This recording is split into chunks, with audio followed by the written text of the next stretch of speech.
So we've got to another of God's brightest ideas, and this one is the church. If you follow my stuff on free will, you'll know that I believe that God gave a whole load of autonomy to Adam, and then to Noah, and then to Abraham, and then to Moses, and basically it didn't work. They messed up. The risk that God took on them didn't pay off, in a sense, and in the end, he sent his son. That was the parable that Jesus used, doesn't it, to describe that. And Jesus started the church, which is God's last great idea, God's last brightest idea, and it's always been his desire to win the world back through community, and the church is just the most fantastic expression of that, because it is a multinational, multilingual, multicultural community of people who have made Jesus king, and so he is above all our other allegiances and values and everything else. It's Jesus, which of course was always the point.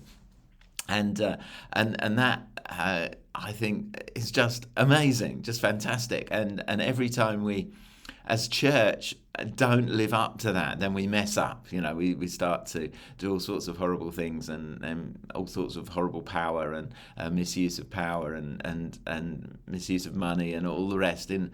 But when we follow Jesus, when we recognise that we're Jesus's body here on earth, then stuff can happen, and of course that means that we can all belong because we are his body, and I just think that's amazing that God wants to include us in his great purposes on the earth to win the world back.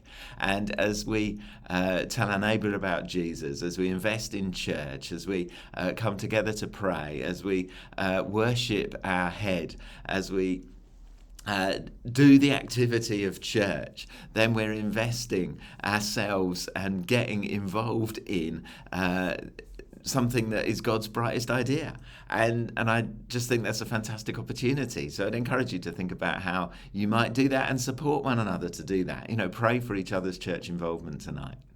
And then the church is Christ's bride, which means it's meant to be pure and spotless, without spot or wrinkle or blemish, that there's a wedding feast of the Lamb that will usher in a new relationship between Christ and the church, which will last for eternity, that the church is God's eternal idea, to have Christ as head over all, filling all things, and the church as his bride. And we don't talk about that very much because it's a bit sensitive, but I just think it's the most amazing illustration of what the church is: devoted to her husband, besotted with her husband, preparing for her husband, looking forward to the marriage feast, and will live with him for eternity. So such a big subject, such a huge thing, and I hope that you get inspired and encouraged as you think about this, one of God's brightest ideas. Have a good time as you talk about it. See you in a bit. Bye-bye.